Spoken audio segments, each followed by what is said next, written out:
Courtroom Betrayal. A mother fights for her daughter against the powerful Whitlocks.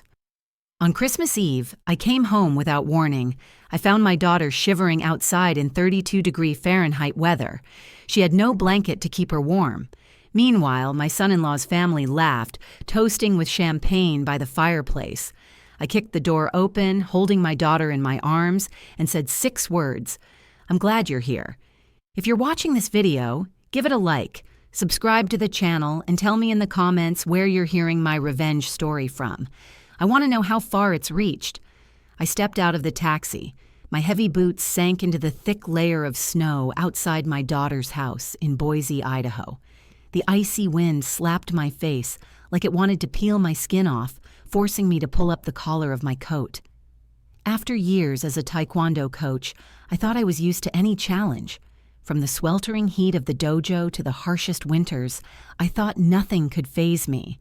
But this Christmas Eve cold made me shiver. I stood there in front of the warmly lit house, a mix of excitement and nerves swirling inside me. Today, I wanted to surprise Emily. I wanted to see my little girl's radiant smile when her mom showed up out of the blue.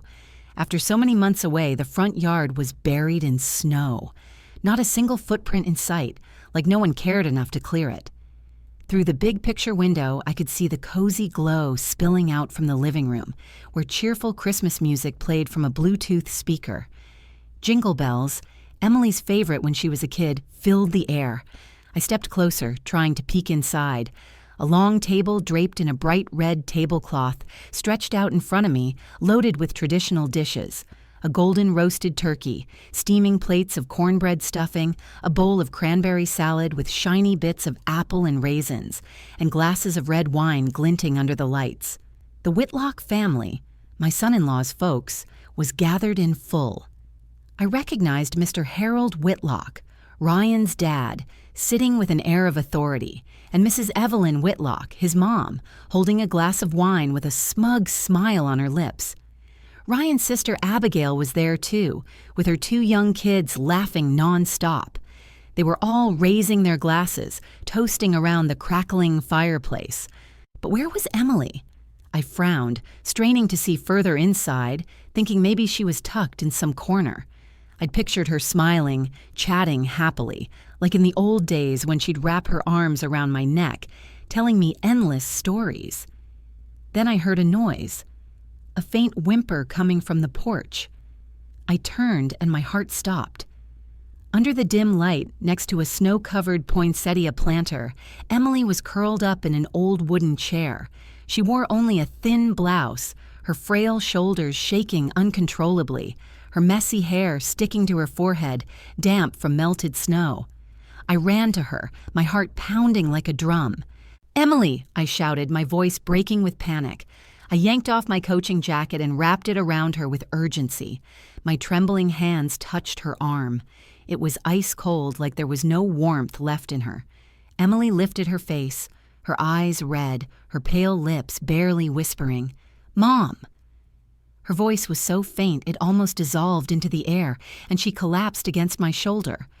I hugged her tightly, feeling her body shake like a bird caught in a storm. "I'm here, sweetheart.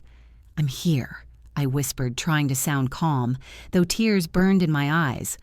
I pulled an extra sweater from my bag and wrapped it around Emily, trying to share some of my warmth.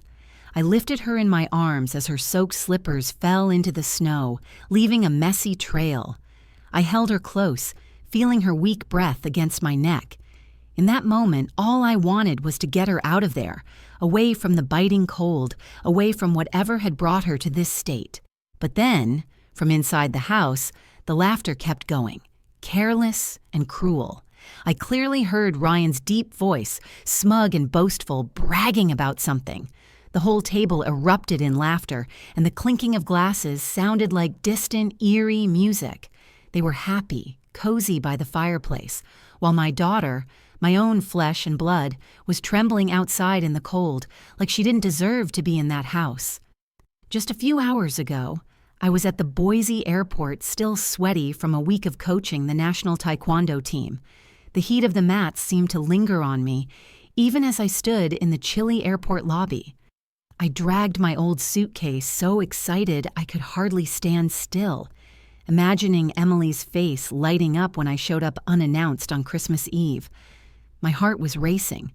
She'd always been my light, ever since she was a little girl, clinging to my legs, begging for one more bedtime story, growing into a sweet young woman whose smile could melt away my toughest days. But my job as head coach took me from place to place, Seattle, national tournaments, stealing moments with Emily. Every time I left, I told myself, just one more tournament, then I'll be with her. And now I was here, ready for a Christmas reunion I was sure would make her happy. I sat in the airport waiting area for the short drive to Boise suburbs, pulling out my phone to call Emily. I wanted to hear her voice, make sure she was home. The phone rang and rang, each tone tightening my nerves. No answer. I frowned, thinking maybe she was busy preparing Christmas dinner with the Whitlock family. I called again, then once more. Always the same. Silence. A knot of unease settled in my chest, spreading like ink on paper. I sent a text. Mom's on her way. You home? I stared at the screen, waiting for the little blue checkmark. Nothing came. I tried to shake off the bad feeling, convincing myself she'd left her phone somewhere or was distracted decorating the Christmas tree like she did every year. The plane had landed in Boise after dark. I dragged my suitcase out of the airport, and the winter night's cold hit me hard, sinking into my skin. Families were hugging, laughing, heading to midnight mass. A dad carried his little girl on his shoulders. She held a candy cane and giggled happily. I watched them, a lump tightening in my throat. I'd carried Emily like that too, held her hand through streets twinkling with Christmas lights. But now I was alone, pulling a heavy suitcase, stepping out of the airport with an indescribable loneliness. I flagged a taxi and with a voice hoarse from exhaustion said, "Take me to Meadow Creek, 12th Street." On the way, traffic was slow. The streets were packed with people bundled in coats and scarves, heading to church for Mass. I stared out the taxi window at the warm lights glowing from houses along the road. Church bells rang faintly in the distance, mixed with a choir singing Silent Night somewhere nearby. I smiled, picturing Emily busy in the kitchen, making the mashed potatoes she'd learned from me. When the car stopped at an intersection, I glanced outside and spotted a group of cops directing traffic. Among them, I recognized Jake, a former student from my days teaching Taekwondo at the local community center. He stood tall, confident in his police uniform, but still had that same kind smile. I rolled down the window and shouted, "Jake!" He turned, his eyes lighting up as he recognized me. "Miss Rose, you're back!" he exclaimed, adjusting his police cap. I smiled, trying to hide my exhaustion. "Yeah, just finished training in Seattle. You still working in Boise?" Jake nodded, his smile bright. "Yep, traffic cop now. You here for Christmas with family?" "With Emily," I said, my heart warming at the mention of my daughter. But then, Jake's face froze. His smile faded. A flicker of doubt passed through his eyes like he wanted to say something but couldn't. A bad feeling sparked in me, like a flame starting to spread. "What's wrong, Jake? Something up?" I asked, lowering my voice. He shook his head, forcing a smile. No, it's nothing, Ms. Rose. Just glad you're back." But his eyes betrayed worry. I wanted to press him, but the light turned green. The driver hit the gas, and the car pulled away, leaving Jake watching me from the street, gripping the brim of his cap tightly.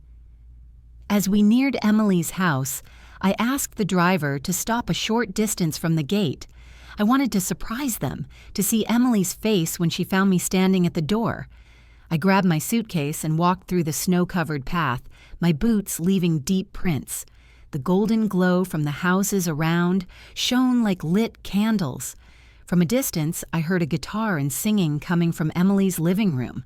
I smiled, picturing her singing like when she was a kid, standing by my side, belting out Winter Wonderland with that clear voice.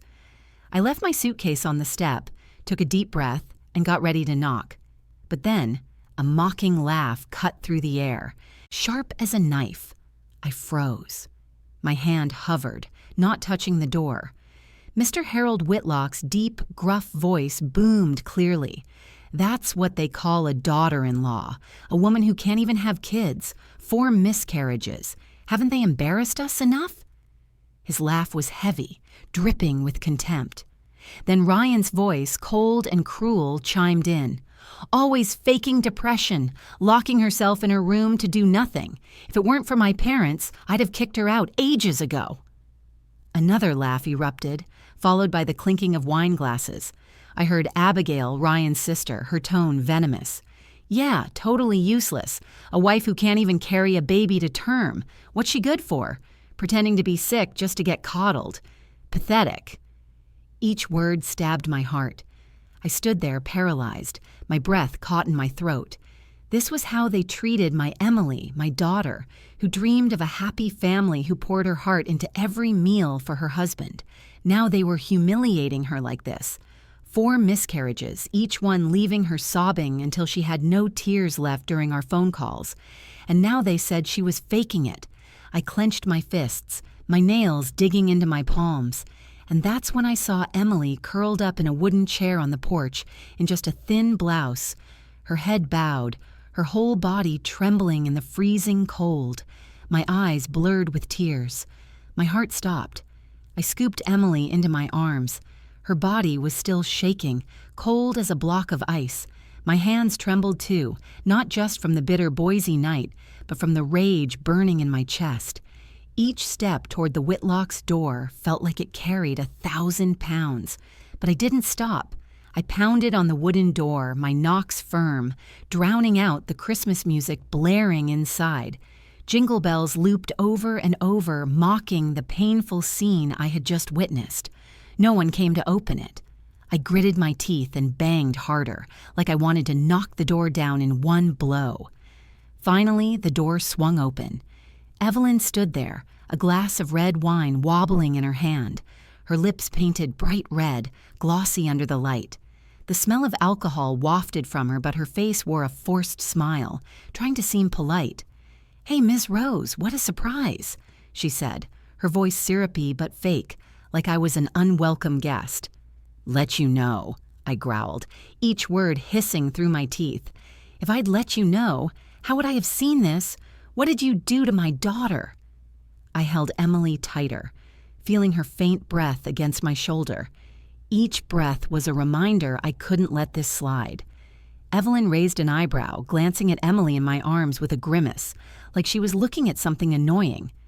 "Emily just wanted some fresh air," she said, her tone soft but laced with contempt. "Don't make a big deal out of it. It's Christmas. Come in. Don't stand out in the cold." Her words hit me like a slap in the face. Fresh air? While my daughter was practically freezing outside in a thin blouse. Before I could respond, Ryan appeared behind his mother, his shirt unbuttoned, exuding deliberate nonchalance. He held a bottle of wine and shot me a defiant look. "Mom, close the door," he said, his tone dripping with arrogance, chin raised. "Let her stay out there till she gets over it. Who shows up to Christmas dinner acting all fragile to get out of helping?" He let out a mocking chuckle, like he'd said something clever. Those words were another knife, not just in my heart, but in Emily's. I felt her body shrink in my arms like she wanted to vanish. From the table, Abigail's voice rang out sharp and venomous. "Exactly. A woman who can't even carry a baby to term. What's she worth? Useless." Her laugh cut like a blade, mixing with the murmurs of others around the table. I heard Abigail's 2 kids, Emily's cousins, run out to the porch, curious. They looked at Emily in my arms, then giggled, whispering to each other, "Aunt Emily's in trouble." Their innocent little voices burned like salt in an open wound. My face flushed with rage. I rammed my shoulder into the door, then kicked it hard. The door flew open, slamming against the wall with a bang that silenced the room. Evelyn's wine sloshed, spilling red stains onto the expensive rug.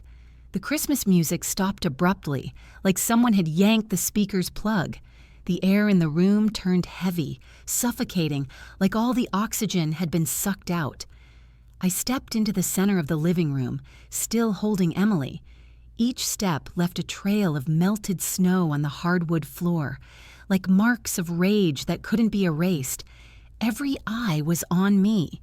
Mr. Harold, his face cold, Evelyn, her fake smile gone, Abigail, her eyes full of disdain, the rest of the family a mix of shock and annoyance. I felt their hostility in every glance, but I didn't care. Carefully, I settled Emily on the couch, draping my scarf over her shoulders. Her hands were still icy, trembling like the snow's cold still clung to her. I knelt, looking into her eyes, trying to give her some of my strength, though inside I was a storm of fury and pain. The Whitlocks' living room was still brightly lit. The fireplace crackled, but the atmosphere was thick, like everyone was bracing for an explosion. Ryan stepped closer, his face red from the wine, his eyes gleaming with arrogance. He lowered his voice, cold but still smug, like he owned the place. "You don't get to make a scene in my house, Rose," he said, emphasizing my house as if to remind me I was an outsider. Ryan stood tall, one hand on his hip, his shirt half unbuttoned in a gesture of contempt. But in his eyes, I caught a flicker of uncertainty. He knew I wasn't someone easily intimidated. I shot to my feet, pointing straight at his face, my voice trembling with fury. "No, right?" I snapped. "And you? You think you have the right to throw my daughter out into the cold? To let her nearly freeze to death?" My blood boiled in my head. Every word exploded from my chest. "Is that what you call a husband? Is that what you call family?" I glanced around at the banquet table, the plates still steaming, the wine glasses glinting like they were mocking Emily's suffering. Mr. Harold Whitlock rose slowly from the head of the table, adjusting his suit jacket, his deep voice resonating with authority. "That's enough, Ms. Rose," he said. "This is a family matter. A woman who can't bear children needs to learn to endure. That's just how it is." His words hit like a sledgehammer, cold and cruel. I locked eyes with him, seeing the arrogance of a man who'd spent years as a judge, used to controlling everything. But today, he'd picked the wrong opponent. I glanced at the table where the roasted turkey still wafted its aroma, the cornbread stuffing neatly arranged, the wine sparkling under the lights. Then I looked at Emily, still shivering on the couch, her stomach faintly growling like a silent accusation.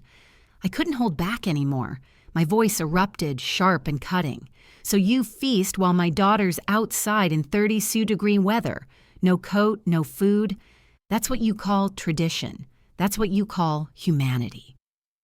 Evelyn shrugged, her smile icy, like I was blowing things out of proportion. "A woman who can't have kids even if she eats is just a waste," she said softly, her voice dripping with disdain.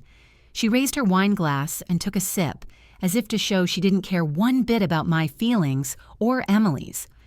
Abigail chimed in from the table, her tone acidic, rubbing salt in the wound. "Your daughter always uses depression as an excuse to avoid work. In all this time, has she ever cooked a decent meal for the family? All she does is lie in bed whining, dragging everyone down." She shook her head, her eyes full of mockery, like Emily was a burden the whole Whitlock family had to bear. Murmurs from the relatives around the table grew louder.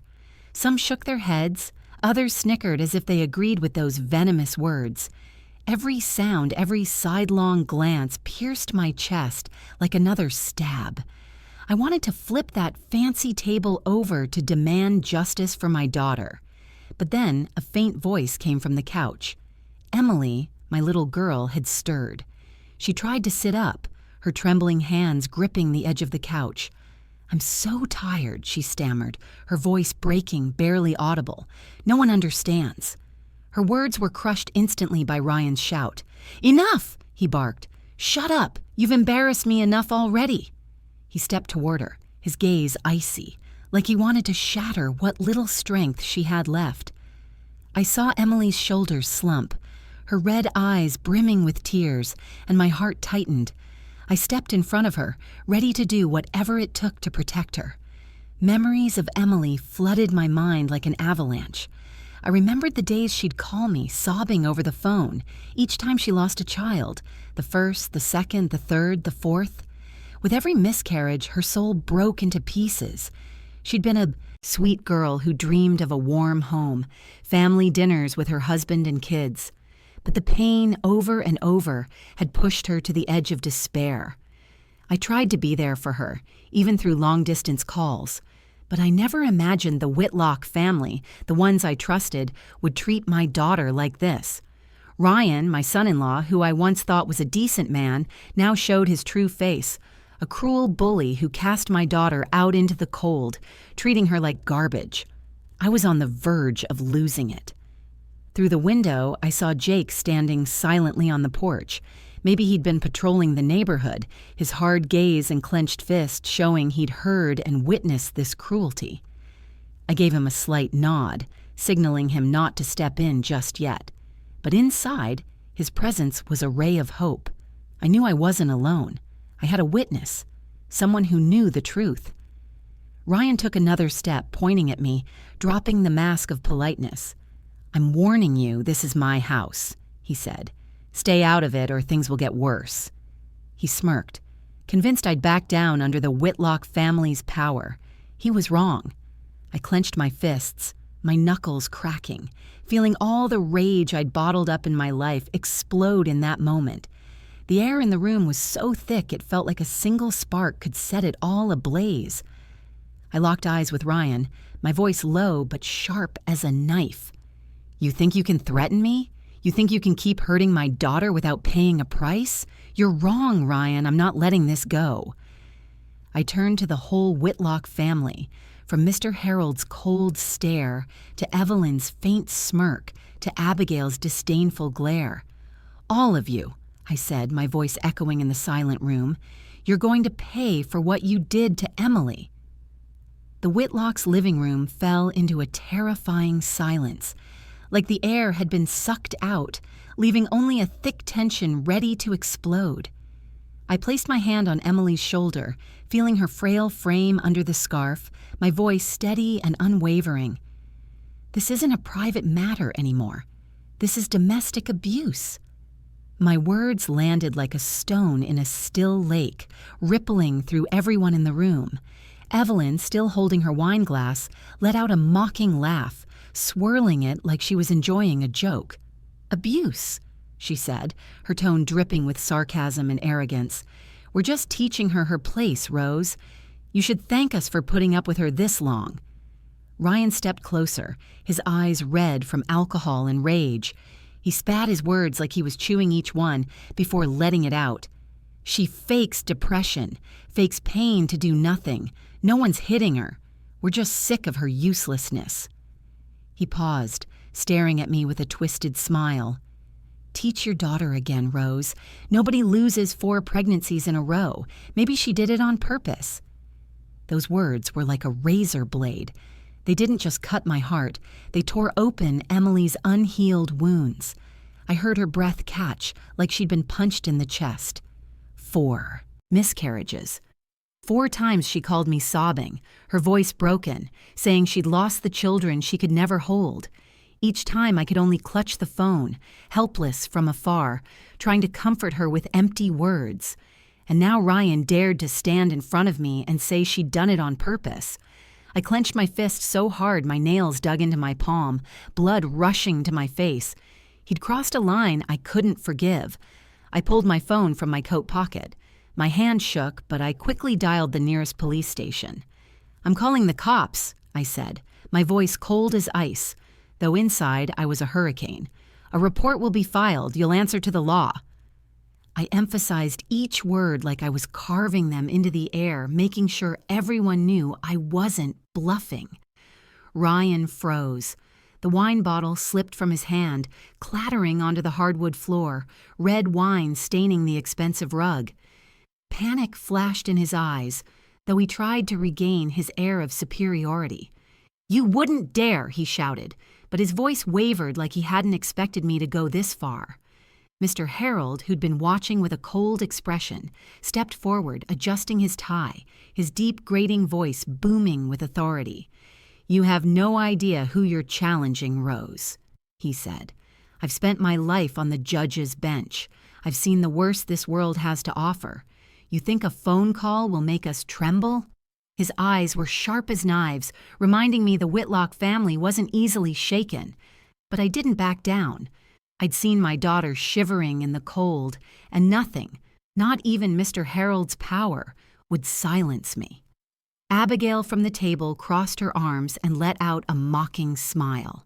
"Go ahead, make the call, Ms. Rose," she said, her tone taunting. "Let's see who they believe, a crazy old lady or a respected family like ours. You think the police will side with you?" Her venomous laugh rang out, confident I'd fail. Emily, still on the couch, tugged at my sleeve, her voice trembling in a whisper. "Mom, please don't do it. I just want peace." Her red eyes, full of fear, seemed to say she was terrified things would get worse. I looked at her, my heart aching. I knew she was scared of the Whitlocks' retaliation, of more humiliation piling on. But I also knew if I stopped now, Emily would be trapped in this pain forever. I squeezed her hand tightly, trying to pass her some of my courage.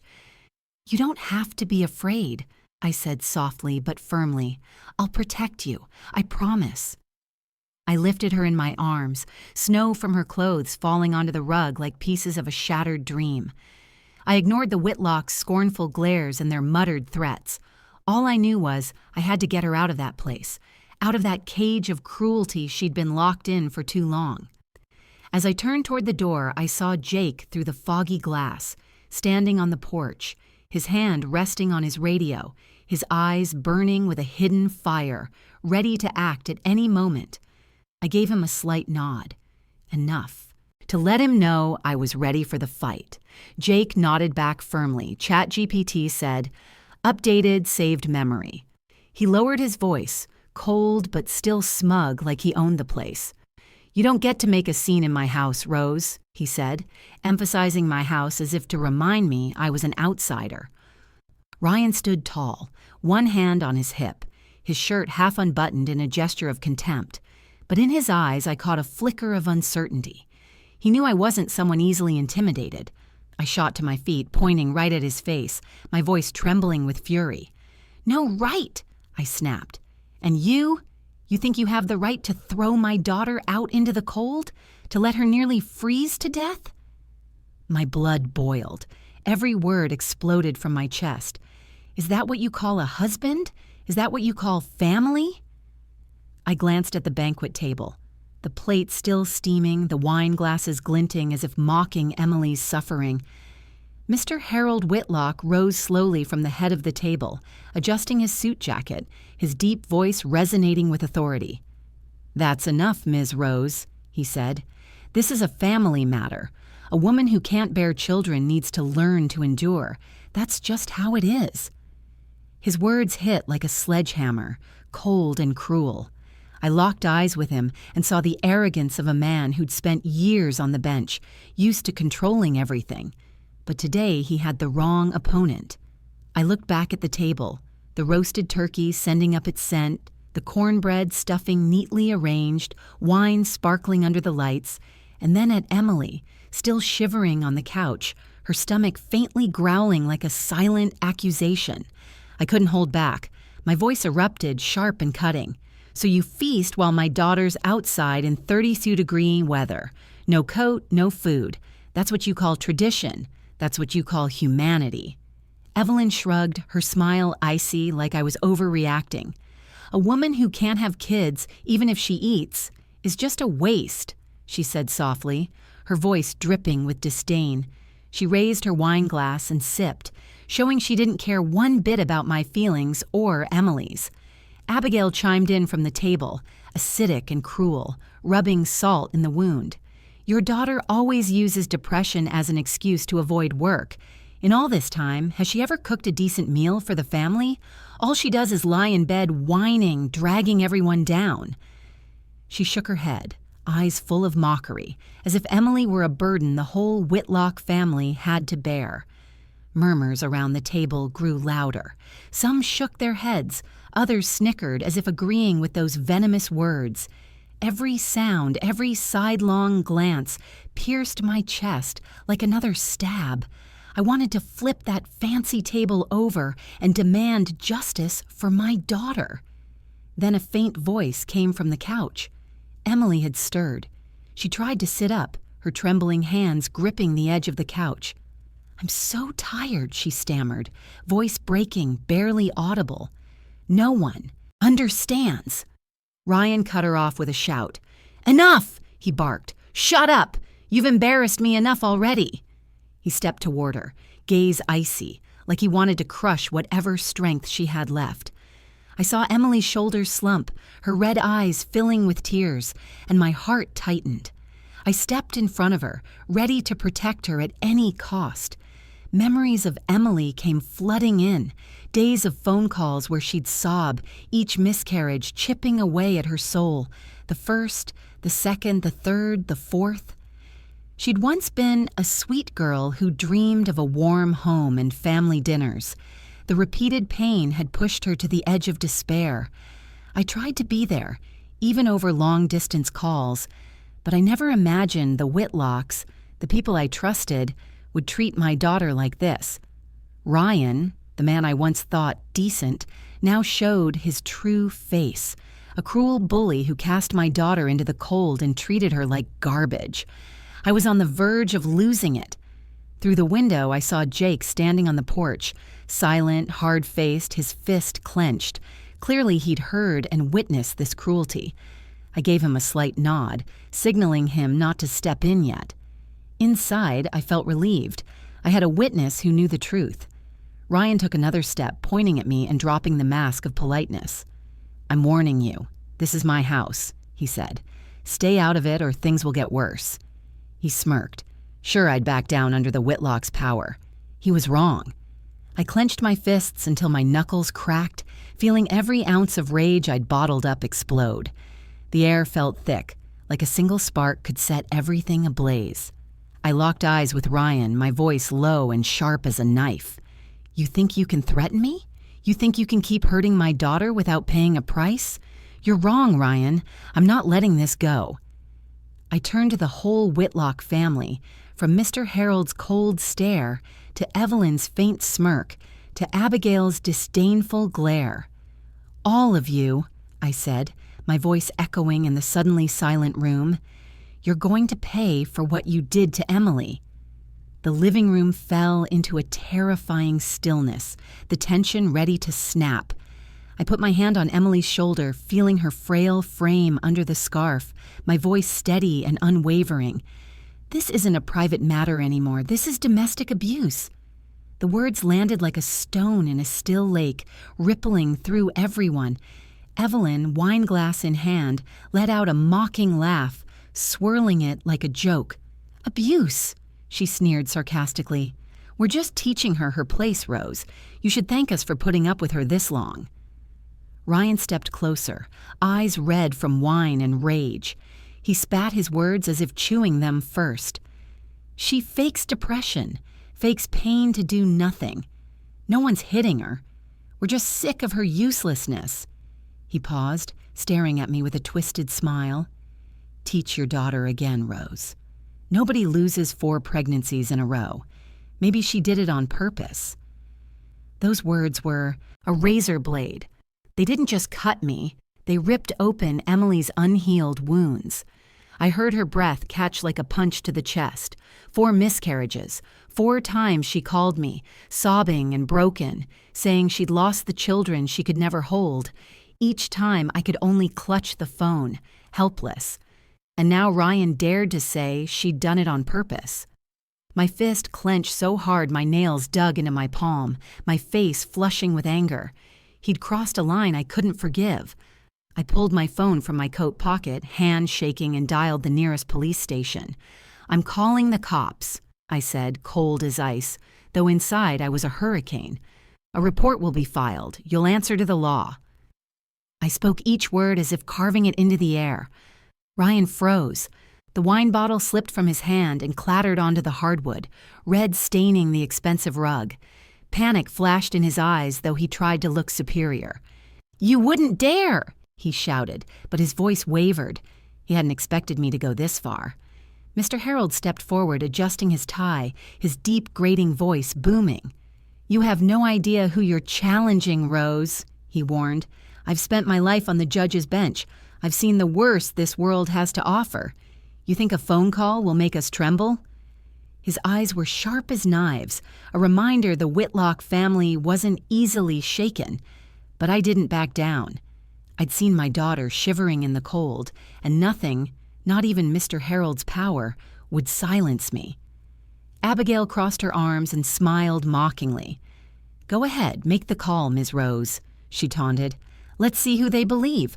A crazy old lady or a respected family like ours? You think the police will side with you?" Her venomous laugh showed she expected me to fail.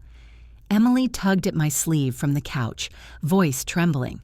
"Mom, please don't do it. I just want peace." Her red eyes spoke of fear, afraid of the Whitlocks' retaliation, afraid of more humiliation. I looked at her, my heart breaking. I knew she was terrified, but if I stopped now, she'd be trapped forever. I squeezed her hand, trying to pass on courage. "You don't have to be afraid," I said softly but firmly. "I'll protect you, I promise." I lifted her in my arms. Snow from her clothes fell onto the rug like pieces of a shattered dream. I ignored the Whitlocks' scornful glares and muttered threats. All I knew was I had to get her out of that place, the cage of cruelty she'd lived in for too long. Through the foggy glass, I saw Jake on the porch, his hand on his radio, eyes burning with a hidden fire, ready to act. I gave him a slight nod to let him know I was ready for the fight. Jake nodded back firmly, his hand still gripping the radio like a promise he'd stand by me. I walked out without looking back. Behind me, I heard Evelyn yell at the housekeeper to clean the spilled wine. I heard Ryan slam his hand on the table, muttering a curse. Then Mr. Harold's deep, angry voice echoed as he called, "Someone on the phone." All those sounds felt like arrows piercing my back, but I didn't care. I took Emily to my small apartment near the National Training Center, where I'd lived for years as a coach.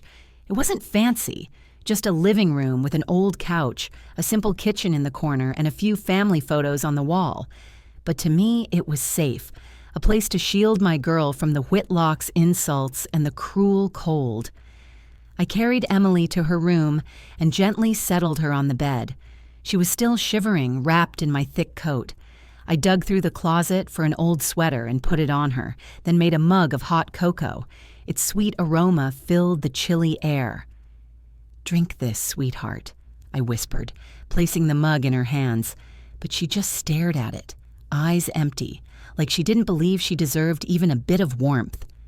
My phone rang. It was Jake. His voice was deep and steady. "Ms. Rose, I filed the initial report at the station, but the Whitlocks won't go down easy. They've got influence. You know that. I'm ready to testify as a witness if you need me." I felt determination in his tone, like a small flame that never dies. Jake, my old student who once stood in the dojo with bright eyes, was now by my side in a different kind of fight. "Help me prepare, Jake," I said, brief but grateful. "This could be a long battle." "I got it, Coach. I'm here," he replied.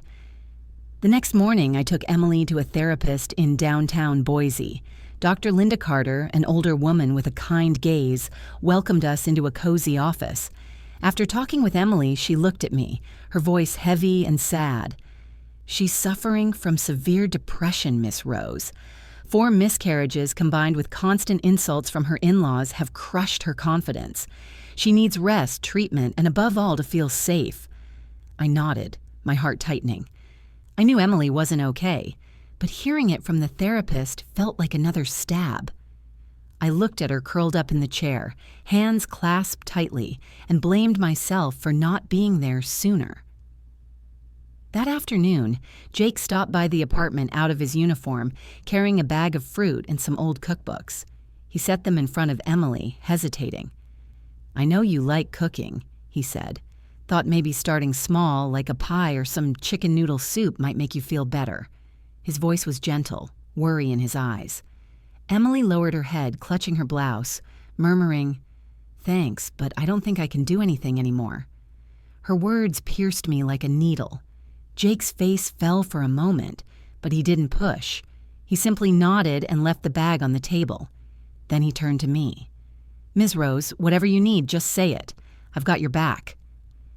That night, after Emily fell asleep, I sat at the kitchen table under the dim light, surrounded by papers. A noise outside made me look up, and a thick envelope slid under the door, silent as a threat. Inside was a handwritten note, letters messy. "Don't mess with the Whitlock family if you don't want to end up as miserable as your daughter. Give up." My blood boiled. I crumpled the paper and threw it into the trash, the sound breaking the silence. The threat didn't scare me, it fueled me. They thought I'd back down. They were wrong. That same night, I began organizing every proof of money I'd sent Emily over the years. Bank receipts, messages with notes of love. Each piece was evidence I'd always tried to support her. Even though Ryan and his family had squandered most of it, every paper was a memory. The times Emily called, voice shaky, saying she wanted to buy something for the house only for Ryan to tell her it wasn't needed. I gripped the pen so hard, it nearly snapped. I'd trusted Ryan. I thought he'd take care of my daughter, but he only saw her as a tool. When she stopped being useful, he discarded her without mercy. Emily woke up in the middle of the night. She stumbled out of her room, legs trembling, and saw me at the table, buried in papers, my eyes tired but full of fear. "Mom," she whispered, her voice breaking. I'm scared they'll do something to you." I looked up, saw her red eyes, and felt my heart squeeze. I stood, walked to her, and hugged her, feeling her fragile body in my arms. "You don't have to be afraid," I said firmly, though inside I was a knot of nerves. "From now on, I'm the one who will protect you from everything. I promise." I took Emily back to bed, staying by her side until she fell asleep. But I couldn't sleep. I returned to the kitchen table, kept sorting papers, and made a list of what needed to be done.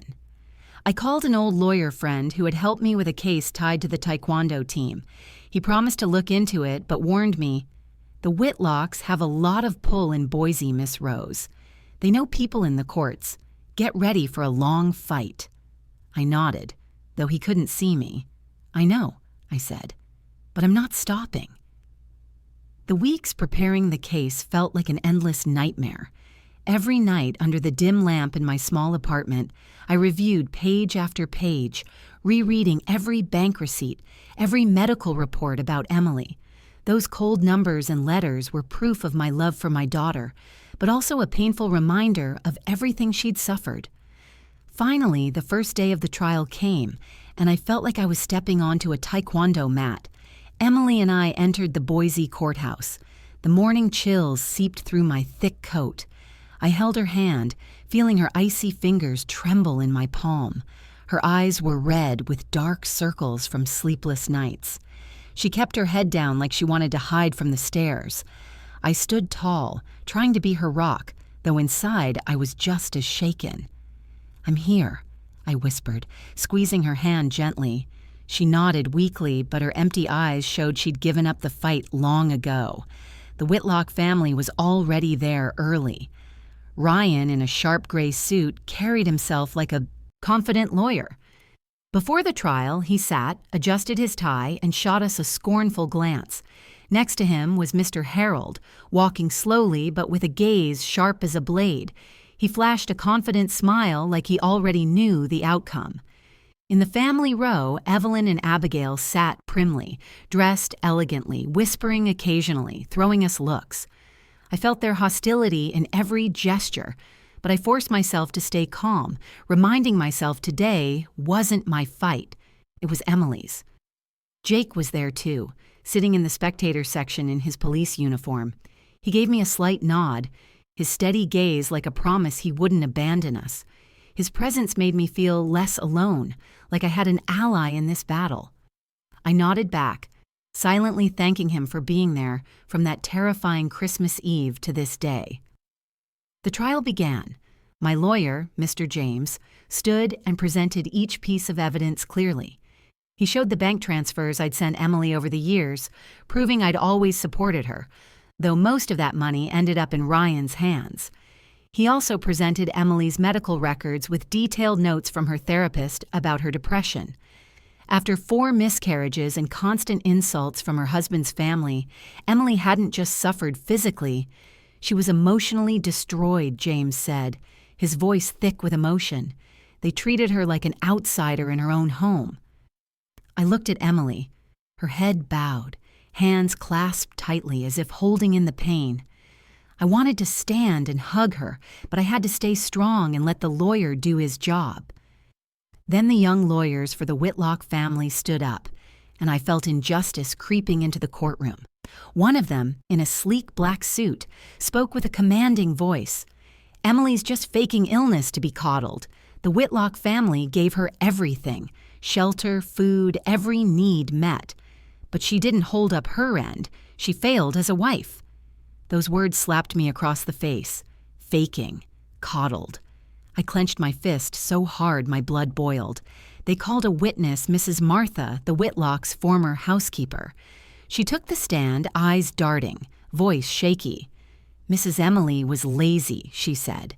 She'd lock herself in her room all day, neglecting the house. I had to do everything. Cooking, cleaning. I couldn't believe my ears. Emily, the same woman who lovingly prepared every meal, who made homemade pies to please the whole family, now branded as lazy. I shot to my feet, unable to hold back. "You're lying! Emily was never like that!" The judge, a middle-aged man with a stern face, slammed his gavel and said coldly, "Silence, please. This is a courtroom." I sat back down, heart racing, feeling like I couldn't breathe. I glanced at Mr. Harold Whitlock. He smiled, a subtle smug nod to the judge. An invisible thread between them chilled my skin. Something wasn't right. They'd planned this day, and I was just a pawn in their chess game. Emily stayed hunched, over, trembling hands gripping the chair's edge. I saw Jake in the back row, jaw clenched, fists tight, fighting to contain his own fury. Mr. James pressed on, voice steady. "We'd like to present key evidence, a recording from Christmas Eve, capturing the Whitlocks' insults and psychological abuse toward Emily." He played the audio Jake had secretly recorded. Ryan's voice boomed, cold and cruel. "She's just faking depression to dodge her duties." Then Evelyn's, "A woman who can't have kids even if she eats well is useless." And Abigail, sarcastic, "She can't even manage to give birth." The courtroom fell silent, only faint whispers breaking through. I looked at Emily and saw her shrink, as if those words stabbed her all over again. But the Whitlock's lawyer jumped up, objecting. "That recording is illegal, made without consent. It violates privacy rights." The judge nodded, voice dry. "The recording is inadmissible." I felt the ground open beneath me, clutching the chair to keep from collapsing. The recording, the clearest proof of the Whitlock's cruelty, tossed out on a technicality. Murmurs filled the room. Some gasped. Others shook their heads, confused. I looked at Jake, head bowed, fists trembling on his knees. Emily hid her face in her hands, shoulders shaking as she fought back tears. I wanted to lose it, to rush the judge's bench and demand justice, but I knew in that room, justice wasn't on our side. Mr. Harold sat there, gaze calm but arrogant, as if he'd known this would happen. I squeezed Emily's hand, trying to give her strength, though I felt defeated myself. After a week of grueling trial days, the final verdict came. I sat in the Boise courthouse, holding Emily's hand, her cold, trembling fingers in mine. All week I'd tried to stay strong, but every night back at my small apartment, my heart ached with anguish and helplessness. Emily sat beside me, eyes red from sleepless nights, face pale like life had been drained. I gripped her hand, trying to pass her some courage, though I was trembling too. Ryan strode into the room, adjusting his tie like it was just another day. Evelyn smoothed her dress and sat upright, lips painted deep red, a confident smile on her face like she already knew the outcome. Abigail, flashy in her outfit, shot us a scornful look. Mr. Harold stood behind Ryan, imposing, gaze hard, reminding us the Whitlock family always had everything under control. Jake was in the spectators section, still in his police uniform. His eyes were steady but couldn't hide his worry. He gave me a slight nod, a silent promise he'd be there no matter what. I returned a grateful look, comforted by his presence. When the judge, a middle-aged man with an expressionless face, entered, a chill ran down my spine. The air grew heavy, like everyone braced for an inevitable verdict. The judge spoke, voice dry and firm. The court grants the divorce request of the plaintiff, Emily Harper Larson, and the defendant, Ryan Whitlock. Those words sparked a ray of hope inside me. Emily broke into silent tears, streaming down her cheeks. I squeezed her hand, urging her to stay calm and listen. The divorce was what I wanted for Emily, a chance to escape the Whitlock's cruel cage. But the ruling wasn't the end. The judge continued, monotonous, like reading a report. However, the court does not recognize the claims of domestic abuse due to insufficient legal evidence. As for assets, since Ryan Whitlock contributed more to the marriage's upkeep, the court awards him the majority of shared property. Those words hit like a hammer to my chest. I froze, breath caught in my throat. No recognition of domestic abuse, insufficient evidence. I remembered the Christmas Eve recording, Ryan, Evelyn, and Abigail's cruel words, discarded over a technicality. I thought of Emily's medical records, the bank receipts, all twisted by the Whitlock's lawyers into evidence against us. Then it hit me. Mr. Harold, with his past as a judge and deep ties in the judicial system, had rigged it. I looked at him, saw him tilt his head slightly, that smug smile still on his lips. It was all fixed. They'd manipulated the ruling, and Emily and I were just pawns in their game. I couldn't hold back anymore. I shot to my feet, voice breaking with rage and pain. "This is so unfair. This isn't justice." My shout echoed, silencing the room. Emily grabbed my hand, eyes wide with panic, but I didn't stop. "You saw how they treated my daughter. You heard what she endured, and you still dare say there was no abuse? You dare take everything from her?" A guard approached, voice firm. "Ma'am, please sit down, or I'll have to ask you to leave."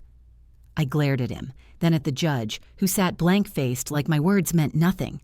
I sat, hands trembling, feeling the world crumble beneath me. Ryan turned, locked eyes with me, and flashed a mocking smile, adjusting his tie like he'd won a grand victory. Evelyn and Abigail nudged each other, giggling under their breath, making sure I heard. That laughter was a knife plunging deep into my heart. Mr. Harold nodded slowly, gaze calm, like this was just another case he'd pulled strings on. I looked at them all, one by one, blood boiling. They hadn't just stolen Emily's justice. They'd stolen my faith in a system I once thought was fair. Emily covered her face with her hands, body shaking, muffled sobs tearing me apart. I wanted to hug her, tell her everything would be okay, but no words came. The judge's words echoed in my head like a sentence, not just for Emily, but for me. Jake in the back stood abruptly, glaring at the Whitlocks. Veins bulged in his arms, fists clenched like he was holding back a storm of rage. I signaled him to stay calm, though I wanted to scream and break everything in that room. The judge slammed his gavel, voice sharp. "Order. The session is over. Everyone may leave." The gavel's sound was a final period, but for me it was the start of a new pain.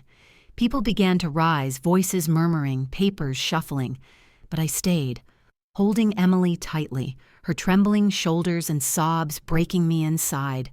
I wanted to comfort her, but my throat closed, words useless against this pain. The unjust ruling didn't just strip Emily of assets, it took the last shred of my belief that the system would protect her.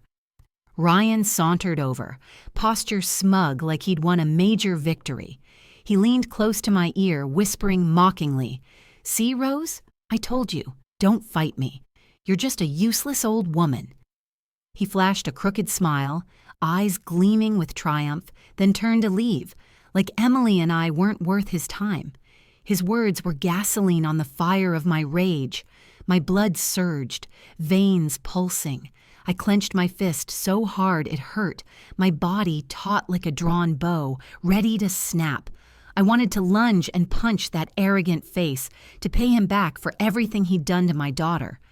After years as a taekwondo coach, I'd learned restraint, but in that moment, all my barriers crumbled. I took a step forward, heart pounding, ready to do something I'd regret. But Jake rushed in front of me, eyes blazing, lips tight, fists clenched like he was about to unleash it on Ryan.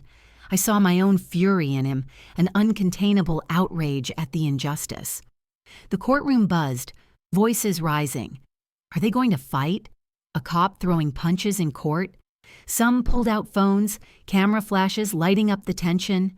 A journalist in the corner raised his camera, eyes hungry for a scandal. Ryan turned, startled for a moment, but quickly regained his defiance. He smirked coldly. Go ahead, hit me. I'll make sure you lose everything. Who do you think you are? Just a low-life cop. He stepped closer, taunting, certain Jake wouldn't dare touch him. Jake's fist trembled, his breathing heavy, eyes red. I knew he could do something irreversible. Suddenly, Emily broke free from my arms, ran to Jake and clung to his arm, sobbing, voice broken. No, please don't do it. I don't want you or Mom to become violent like him. I just want peace.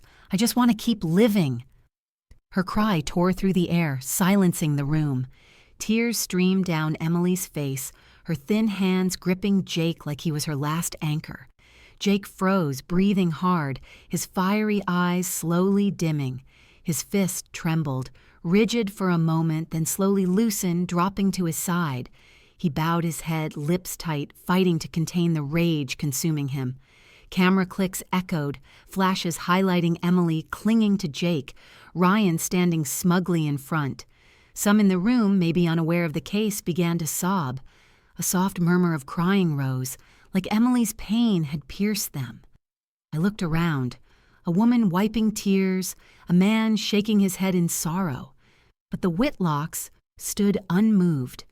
Evelyn and Abigail whispered to each other, cold smiles on their lips. Mr. Harold nodded slightly, his authoritative air intact, like everything was still under his control. The judge slammed his gavel, voice cold. Order. If this disruption continues, I'll have guards clear the room. The gavel's sound was a warning, snapping everyone back to reality. I stepped forward, took Emily, and hugged her tightly. She kept crying, her body trembling in my arms like a lost child. Jake stood beside us, head bowed, lips tight, like he blamed himself for not doing more. I placed a hand on his shoulder, nodding gently, letting him know I understood and was grateful he was there. Ryan adjusted his tie, turned, and walked off, steps heavy with triumph. Evelyn and Abigail followed, their cold laughter another knife in my chest. The room slowly emptied, leaving just me, Emily, and Jake, 3 people sharing the same bitter lump in our throats. I hugged Emily tighter, feeling her weak breath against my shoulder. Mom, she whispered, voice breaking. I don't want to fight anymore. I'm tired. Can we just go home? Those words tore my heart apart. I wanted to tell her everything would be okay, that I'd keep fighting, but my throat closed and no words came. I led Emily out of the courtroom. Jake walking silently beside us, gaze steady. The faint Boise sunlight streamed through the windows, but it couldn't warm my heart. I knew today's ruling wasn't just a loss. It was a declaration of war. The Whitlocks may have won in court, but I wouldn't let them win in Emily's life. I looked at her red eyes holding a tiny spark, a flicker of hope. For that spark, I swore I wouldn't give up. In the days after the trial, Boise seemed to stir with an undercurrent. Local news started talking. Bold headlines hit the front pages. Whitlock trial, justice bought. Reading those words, my heart pounded like they voiced our pain, Emily's and mine. On social media, the video of Emily clinging to Jake in the courtroom spread fast. The image of my daughter, eyes red, voice breaking, begging Jake not to become violent, touched many hearts. Comments flooded with outrage. The Whitlocks think they can control everything. Emily deserves better than this. Sitting in our small apartment reading those words, I felt a bit of comfort, though the court had turned its back on us. The community's voice was starting to side with Emily.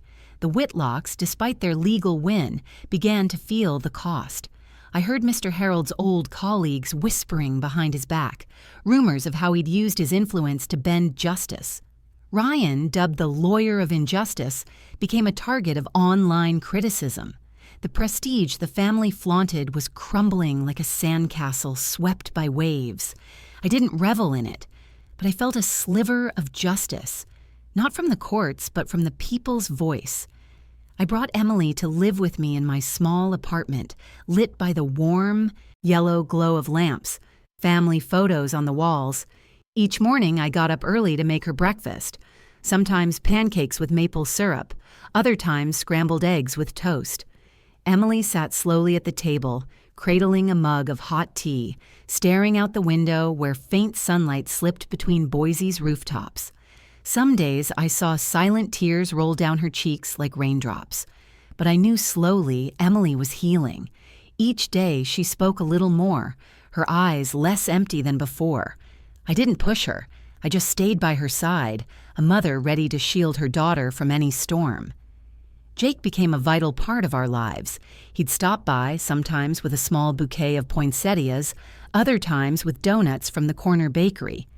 Each visit lit Emily up a little, like his presence was medicine for her soul. One afternoon, Jake, a bit nervous, handed Emily a small box. Inside was a keychain shaped like a taekwondo uniform, the same symbol I'd taught him and my other students. "You don't have to be strong right away," he said, voice soft but firm, "but you can start over little by little, like Miss Rose did." Emily took the keychain, frozen, eyes shining with emotion. She pressed her lips, holding back tears, then nodded slowly. "Thank you," she whispered, voice small but full of feeling. I watched from a distance, silent, feeling a weight lift off my chest. For years, Emily had been belittled, called useless. Now someone saw her true worth, valued her not for what she could do, but for who she was.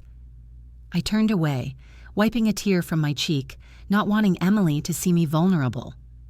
One evening, as the sunset bathed the apartment in gold, Emily sat across from Jake on the couch. Her head was bowed, hands twisting the edge of her sweater, voice trembling. "Jake, I might never be able to have kids. If that disappoints you—" She stopped, fearing those words would ruin everything. I was in the kitchen pretending to wash dishes, but my heart stopped, waiting for Jake's reply. He smiled, a warm, steady smile, took her hands and looked her in the eyes. "I don't need that, Emily. You're already my family." Those words were a gust of warm air, melting the cold lingering in my chest. I heard them with a lump in my throat, eyes blurring. For years, Emily had been humiliated, treated as a failed wife for not having children. Now someone told her she was enough, that she deserved love just for being herself. I turned my face, letting tears fall silently, my heart full of gratitude too big for words. Easter came, and I took Emily by the hand to walk through Boise's main square, like when she was a little girl, skipping happily down lit-up streets. The square was alive with children's laughter and the smell of fresh baked pies from food stalls. Emily wore a light sweater, her hair tied up, and for the first time in months, I saw her smile, a radiant spring sun smile. "Mom," she said softly, "I miss these days. I miss when you taught me to make apple pie, when you told me about your taekwondo matches." I smiled, squeezing her hand. "I miss them too, sweetheart, and I'll always be here to make more memories with you." As we sat on a wooden bench watching kids play by the fountain, a simple but profound truth hit me. Justice in courtrooms can be twisted, bought by power and money. But the justice of the heart, love, respect, resilience. No one can touch that. Emily, though she'd lost so much, was finding herself day by day, step by step. And I, a mother who once felt powerless, now knew my greatest strength wasn't in punches thrown in the ring, but in my love for my daughter. Jake showed up with a bag of warm churros, handed one to Emily, and they laughed and chatted like old friends. I watched, my heart full of hope. Emily might never forget the scars the Whitlocks left, but she was learning to move forward, to love herself, to open up to those who truly valued her. And me, at 65, after fighting so many battles, I knew the fight for Emily's happiness was the most meaningful of all. This story is fictional, but draws on real-life experiences. Names and places have been changed to protect those involved. We share it not to judge, but in hopes someone will pause and think about how many mothers suffer silently in their own homes. I'm genuinely curious. If you were in my shoes, what would you do? Would you stay silent for peace, or would you dare to face it all to reclaim your voice? I want to know what you think, because every story is a candle that can light someone's path. God always blesses. I firmly believe courage leads to brighter days. In the meantime, at the end of the video, I've linked 2 of the channel's most loved stories. They'll surprise you, I promise. Thanks for staying until the end.